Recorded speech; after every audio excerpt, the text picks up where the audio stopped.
લવાણા કાલેશ્વરી માતાનો મેળો, જેનું આયોજન ક્યાં થાય છે? મહીસાગર જિલ્લાની અંદર થાય છે. તો આગળ આપણે જોઈ ગયા હતા વાવવાળા લેક્ચરની અંદર સાસુ વહુ, સાસુની વાવ, વહુની વાવ, બે અલગ અલગ વાવ છે, બંને નંદા પ્રકારની છે. તો સાહેબ એ જ જગ્યાએ આ મેળાનું આયોજન થાય છે. તો લુણાવાડા તાલુકાના લવાણા ગામે શ્રાવણ મહિનામાં જન્માષ્ટમીના દિવસે કાલેશ્વરી માતાનો મેળો ભરાય છે. અહીંયા કાલેશ્વરી અથવા તો કાલેશ્રી માતાના જૂના મંદિરવાળી કાલેશ્રીના નામથી પ્રખ્યાત પૌરાણિક જગ્યા છે, જે એ જોઈ શકો છો. અહીંયા પર્વતોની હારમાળાથી બનેલ ખીણમાં માતાજીનું મંદિર આવેલ છે. આ જગ્યાને કાલેશ્વરી નાલ પણ કહેવામાં આવે છે. હવે ખીણની અંદર મંદિર છે, એના કારણે આ જગ્યાને કાલેશ્વરી નાલ તરીકે પણ ઓળખવામાં આવે છે. આ મંદિર 10મી અને 11મી સદીની વચ્ચે સોલંકી સમયમાં પરમારોની અથવા તો ચાલુક્યોની દેખરેખ હેઠળ બાંધવામાં આવ્યું હતું. અહીંયા 5 માળની વાવ, 2 ઇમારતો ખંડેર હાલતમાં છે. આ જગ્યા 13મી અથવા તો 14મી સદીમાં બંધાયેલી સાસુની વાવ અને વહુની વાવ તરીકે લોકપ્રિય બનેલી છે. આની ડિટેલ્સમાં વાત આગળ આપણે જોઈ ગયા હતા વાવવાળા લેક્ચરમાં. તો વાવવાળા લેક્ચરમાં આજે સાસુની વાવ, વહુની વાવ અને પર્યટનવાળું જે સ્થળ છે, આ પર્યટન વાળા સ્થળની અંદર આ જે જગ્યા છે, જ્યાં કાલેશ્વરી માતાનું જે મંદિર કહેવાય છે, એ જગ્યા જ્યાં પૌરાણિક હજુ પણ અહીંયા તમે જોઈ શકો મંદિરો જોવા મળશે. તો આની ડિટેલ્સમાં વાત આપણે ત્યાં કરેલી છે. ઓકે, આગળ વાત કરીએ વાસ્તુશાસ્ત્રની દ્રષ્ટિએ સાસુની વાવનું નિર્માણ નંદા પ્રકારનું જણાય છે. નંદા એટલે કે એક રસ્તો હોય. વાવમાં ઉતરતા એક ગોપમાં લજ્જા ગૌરી અને નંદીશ્વરનું શિલ્પ છે.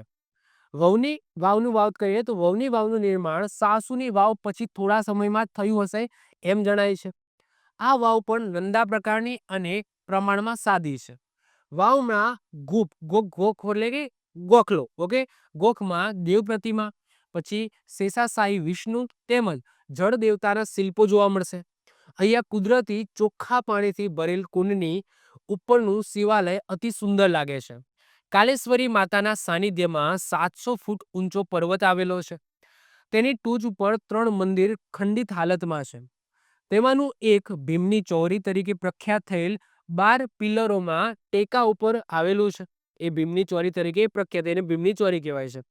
અહીં યોજાતા શ્રાવણ માસમાં જન્માષ્ટમીના દિવસે યોજાતો કાલેશ્વરી માતાનો મેળો આદિવાસીઓ ઘણા બધા અહીંયા ઉમટી પડે છે. મતલબ કે મેન આમાં મેળાની દ્રષ્ટિએ જો વાત કરું તો આ એક જગ્યા છે, બહુ ઐતિહાસિક જગ્યા છે, જ્યાં તમને ખંડેર હાલતમાં ઘણા બધા મંદિરો જોવા મળશે અને 2 વાવ જોવા મળશે. એક સાસુની વાવ કહેવામાં આવે છે, બીજી વહુની વાવ કહેવામાં આવે છે. મેળાની દ્રષ્ટિએ વાત કરીએ તો જન્માષ્ટમીના દિવસે અહીંયા મેળાનું આયોજન થાય છે અને ઘણા બધા આદિવાસી સમાજના ભાઈઓ છે એ અહીંયા ભેગા થાય છે. ઓકે, એટલું ખાલી અત્યાર સુધી આપણે યાદ રાખીશું. બાકી ડિટેલ્સમાં વાત જો સાસુની વાવ, વહુની વાવ અને આ જે કાલેશ્વરી માતાનું જે પ્રાચીન મંદિર જે ખંડેર અવસ્થામાં અમુક જોવા મળશે, ભીમની ચોરી જે કહેવામાં આવે છે, એની ડિટેલ્સમાં વાત આગળ આપણે કરેલી છે. ઓકે, તો મેળાની દ્રષ્ટિએ આપણે વાત કરીએ તો આમાં કંઈક ખાસ મેં કીધું એમ કે જન્માષ્ટમીના રોજ આ જગ્યા ઉપર મેળો ભરાય છે, આદિવાસી સમાજના લોકો ભેગા થાય છે. બસ એટલું યાદ આપણે રાખીશું. ઓકે, આવી જ રીતના ઓછા સમયની અંદર મહત્વપૂર્ણ નોલેજ મેળવવા માટે અને મને સપોર્ટ કરવા માટે આજે જ આપણી યુટ્યુબ ચેનલ ટીચિંગ કિશન ક્લિપને સબસ્ક્રાઇબ કરો.